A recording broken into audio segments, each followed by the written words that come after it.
Oui, bonjour à tous. Donc, comme je vous l'avais promis, hein, avec les mails et les SMS que vous m'envoyez, je vais vous faire des commentaires sur le salon. Je dois vous avouer que ça n'a pas une grande importance. C'est vrai que c'est pas bien de commenter l'actualité, mais c'est un salon spectacle, c'est pas le salon de l'agriculture, c'est le salon de l'agrobusiness qui met en avant le secteur marchand. Et c'est intéressant parce que ce que je peux vous donner, ce que vous pouvez faire, c'est comparer et contrôler les informations que je vous donne avec les autres. Comme ça, vous pouvez voir si c'est en cohérence. Alors déjà, le salon, j'ai découvert samedi, j'étais à faire mon travail, mais j'ai appris vers 15h30 qu'il y avait un attentat en France, hein, où malheureusement il y a un décès et il y a 3 blessés. C'est dramatique. Un attentat à Toulouse. Donc, quand on sait comment fonctionnent les médias, en France et à l'étranger, hein, à partir du moment où il y avait un attentat, où il y avait les élections en Allemagne, avec la crainte de tout le monde journalistique de la montée de l'extrême droite, la crainte à tort ou à raison, c'est pas à moi de juger, puisque je ne fais pas de politique le moins possible dans mes vidéos. L'état de santé du pape, Donald Trump et Elon Musk qui passent des informations en permanence et qui occupent l'espace médiatique. Donc à partir de 15h30, vous pouvez vérifier en haut, ça a été une déflagration sur le salon d'agriculture et la journée était partie salon, hein, avec la visite de Macron, mais peu importe, ça aurait été un autre, ça aurait été pareil. Toutes les grandes chaînes de télé étaient sur le salon et à partir de 15h30, vous avez pu constater la rupture. Donc là, que s'est-il passé? On l'a vu le lendemain avec Bardella qui est passé. Bardella, il n'y a pratiquement rien eu du tout sur le passage de Bardella. Parce que tous les médias étaient partis, et c'est normal, c'est grave, évidemment. Sur l'attentat à Toulouse, ils ont filmé Bruno Retailleau qui s'est déplacé le samedi soir, etc., etc. Et vous pouvez prendre maintenant les médias. Là, aujourd'hui, on est, euh, on est lundi soir. Vous pouvez prendre les médias. Vous allez voir que le salon de l'agriculture, quasiment il est mort. Il va un peu survivre en milieu, fin de semaine, mais quasiment il est mort. Parce que les médias sont partis sur d'autres sujets.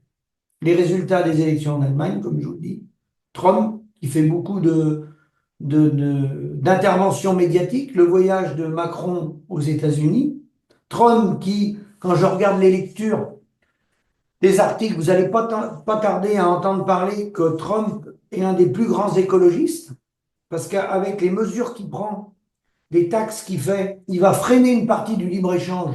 Comme c'est le libre-échange qui crée des catastrophes au niveau planétaire, parce que ça crée forcément de la pollution, les transports des marchandises, s'il réduit une partie par des taxations importantes et qui réduit une partie des échanges, il y en a bientôt qui vont expliquer que indirectement il a fait de l'écologie. Voilà.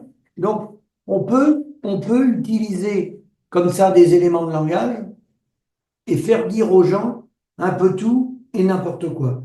Donc sur le salon, les politiques qui vont passer, comme ils passent chaque année, ils vont prendre des bouts de phrases qui sont vrais. Ils en disent tous des bouts.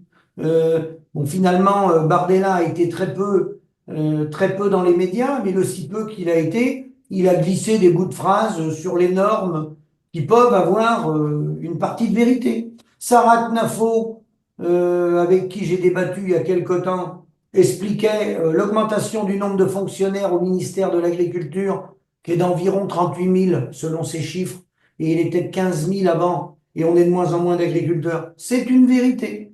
Et puis d'autres vont passer derrière la Macronie. Macron qui a dit, vous avez vu la supercherie, entre autres, hein, il y en a plein, il a parlé de prix plancher. Bon. Euh, tous les partis de gouvernement qu'on a eus sont contre les prix planchers. Ils sont pour le libre-échange. Celui qui est pour le libre-échange, comme la FNSEA, ils sont pas pour les prix planchers. Donc, ils balancent des ballons comme ça.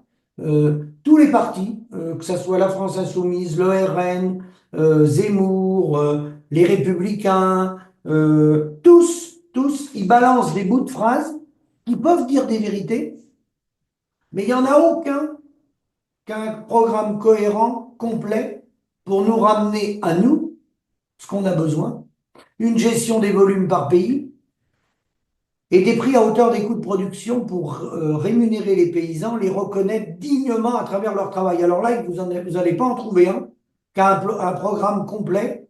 Hein. Ils vont prendre des bouts de morceaux comme ça, qui leur paraissent intéressants, suivant leur programme politique, parce que eux, le but du jeu, c'est de créer un programme différent des autres pour se différencier pour être élu.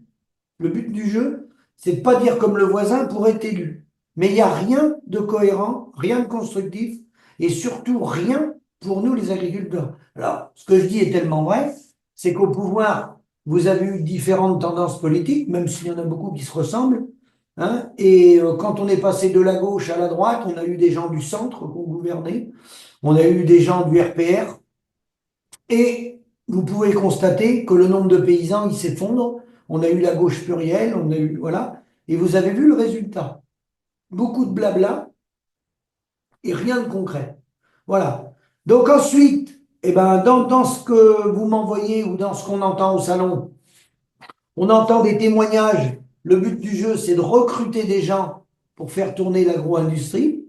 Donc, vous m'avez envoyé un mail d'un élevage de 62 vaches laitières qui produit 900 000 litres de lait. Alors, pas de précision, combien ils sont à travailler sur l'exploitation. Il a mis il se prélevait 2 SMIC, il a 58 ans. C'est 2 SMIC net ou brut? Il faut que ça soit brut, il faut prendre des charges sociales dedans. Ce n'est pas avec amortissement. Ce n'est pas avec amortissement, il a toute une partie de l'exploitation qui est amortie. Bon. Donc, qu'est-ce que vous voulez que je vous dise? Je peux rien vous dire. Ça n'a aucune valeur, des articles comme ça. Vous m'en avez envoyé d'autres, et au salon, ils font courir le bruit qu'il faut que les élevages grossissent. Alors, il faut qu'ils grossissent. Donc, des ateliers de bovins, 800 bovins, 1000 bovins. Alors, moi, je vais vous dire, c'est la raison pour laquelle ceux qui ont des gros ateliers comme ça, beaucoup sont déjà arrêtés, beaucoup sont en grande difficulté, beaucoup sont en cessation de paiement, au même niveau que nous, les petites ou les moyennes exploitations. Il y a pas de modèle qui tire son épingle du jeu. Sauf que là, ces gros élevages-là, c'est un endettement encore supplémentaire. Il y a beaucoup de cessations de paiement, notamment dans les gros élevages aujourd'hui en Italie. J'ai eu des infos aujourd'hui dans la journée qu'il y a des importateurs qui ont du mal à se faire payer parce qu'il y a des défauts de paiement dans les plus grandes fermes italiennes d'engraissement. Donc vous voyez bien que c'est pas la taille de l'exploitation. Et puis après, en termes environnementaux, quand vous allez concentrer 1000 ou 2000 habitants, 2000 animaux, pardon, sur une exploitation, bah, forcément les déjections, voilà. Alors après, vous allez me dire, on peut mettre le méthaniseur, bien sûr. Mais c'est pas parce que vous allez grossir les exploitations que vous allez résoudre les problèmes. Bien au contraire. Je pense que c'est une multitude d'exploitations à taille humaine, avec des petites et des moyennes, hein. Mais les grandes exploitations, pour moi, c'est pas le modèle le meilleur. Alors, il faut bien différencier les céréales de l'élevage. En termes céréaliers, c'est vrai que les exploitations peuvent être un peu plus grandes. Ça dépend ce qu'on apprend, ce qu'on appelle des grandes exploitations.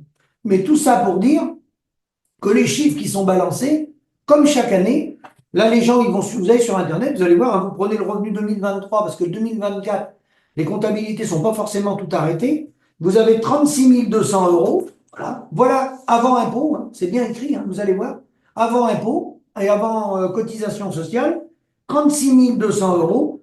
Hein. Donc, quelqu'un qui va là-dessus, divise ça par 12, il dit, bah, voilà le revenu moyen, hein, sorti en 2023 au niveau agricole, qui était nettement inférieur à 2022, d'ailleurs.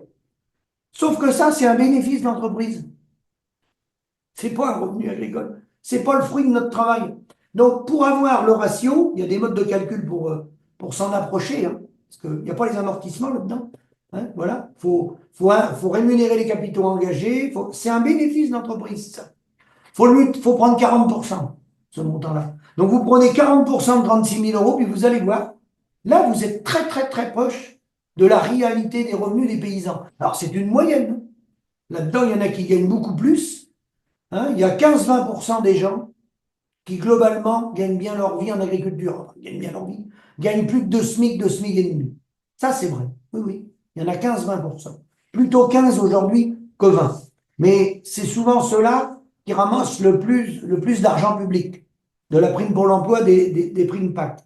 Donc, voilà le message que je voulais vous passer. Sur le salon, c'est toujours la même chose. Vous aurez le défilé des politiques qui vont prendre des bouts de phrases pour essayer de conserver un électorat agricole. Ils vont tous dire un petit bout de vérité, des conneries aussi, ça leur arrive de dire des belles conneries, c'est-à-dire de mettre en avant que, par exemple, le principal problème, c'est les normes, hein, alors que non, ce n'est pas ça du tout, hein, c'est bien sûr le revenu. Et alors, par contre, pour terminer ma vidéo, ça a été une mauvaise nouvelle pour tous les businessmen qui sont sur le salon, cet attentat à Mulhouse, cette information qui est déviée sur les élections en Allemagne, la santé du pape, bon, les agitations de Trump et Elon Musk aux États-Unis, ça a été une mauvaise nouvelle pour les gens qui sont sur le salon et qui viennent là pour faire du business sur le dos des paysans, parce que les caméras elles sont parties. Elles sont parties en Allemagne, elles sont parties à Mulhouse, elles sont parties les caméras. Et ça, le fait que les caméras soient parties, pour des gens comme c'est qui le patron, ça a été une mauvaise nouvelle. Très mauvaise nouvelle. Parce que lui, il est là, il a qu'un seul but, c'est de faire du business, comme tous ceux qui ont des stands, d'ailleurs, hein. C'est le salon de l'agro-industrie, de l'agro-business, c'est pas le salon des paysans. Alors, ça va toucher quelques agriculteurs, ceux qui sont venus amener leurs produits, ceux qui sont contents de faire le concours avec les vaches, avec leurs vaches, mais le concours avec leurs vaches, c'est pas ça qui nous rapporte dans nos exploitations. C'est une vitrine, mais ça représente en aucun cas la situation réelle sur le terrain. En aucun cas. D'accord? Donc, tous les vendeurs de poudre de perlimpinpin, bah oui, bien sûr, là, ça nous a coupé l'herbe sous le pied. Là, ils sont obligés de se rabattre sur des médias intermédiaires. Ils sont obligés de faire des montages avec des chaînes YouTube, parce qu'ils ont très peu TF1, BFM et tout ça. Ils sont partis sur d'autres sujets. Donc, pour eux, c'est une perte, l'attentat de Toulouse. C'est une perte, les élections en Allemagne. Eux, ils veulent avoir de la visibilité pour faire croire aux Parisiens, puis à la population française, que certains agriculteurs gagnent bien leur vie en vendant des briques de lait. Voilà. Alors que si vous creusez dans les détails, les chiffres qu'ils ont donnés sont faux. Il n'y a que 96% environ des gens qui achètent du lait en briques, hein. Et il y a toute une partie de la population qui consomme du lait qu'une fois par semaine, hein, qu'une fois par semaine. Donc, les chiffres qui est donné, par exemple, par Nicolas Chaban, sont faux, sont totalement faux. Vous voyez, 61% des Français consomment du lait au moins une fois par semaine, avec une consommation plus élevée chez les enfants. Et le lait en briques, c'est 2,6 milliards. Donc, c'est peanuts sur les 22-3 milliards qui sont transformés en France. C'est peanuts. Ça représente rien du tout. C'est-à-dire qu'il y a des Français qui consomment jamais de lait. Alors quand il fait son mode de calcul en disant, en mettant 10 centimes, vous voyez, avec quelques euros, on sauve les producteurs. Non, non, parce que c'est pas quelques euros. Ces euros-là, ils se concentrent uniquement sur ceux qui achètent du lait. Ceux qui boivent pas de lait, ils participent pas à ça. Donc, on fait dire ce qu'on veut aux chiffres quand on veut. C'est le travail de ces gens-là, hein. C'est de pas traire des vaches, c'est de récupérer la naïveté des paysans, parce qu'il y en a certains qui tombent dans le panneau. Après, il est vrai que certains sont payés plus cher, hein. On n'attrape pas les mouches avec du vinaigre. Il faut bien en arroser quelques-uns pour qu'ils passent à la télé, hein. Sinon, ils ne passeraient pas à la télé. Voilà. Mais tout ça est un grand spectacle, hein. C'est le salon du spectacle. Mais en aucun cas, on va vous dire la réalité du terrain. Personne ne va vous parler des suicides. Personne. Personne ne va vous parler de la misère dans les campagnes, l'appauvrissement, le non-renouvellement des bâtiments, le non-renouvellement du matériel. On sait, ça s'effondre en ce moment. D'année en année, ça s'effondre.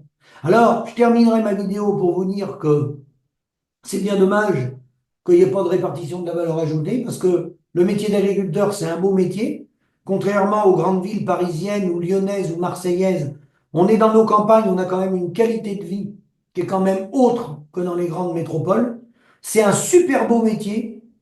Il y a juste une chose, c'est qu'il ne faut pas avoir besoin d'en vivre. Voilà. Si vous n'avez pas besoin d'en vivre, c'est un super beau métier. On est à la nature, on est au milieu de la nature, on bénéficie quand même de la tranquillité. De la tranquillité, c'est un super beau métier. Il ne faut pas avoir besoin d'en vivre. Merci, à bientôt.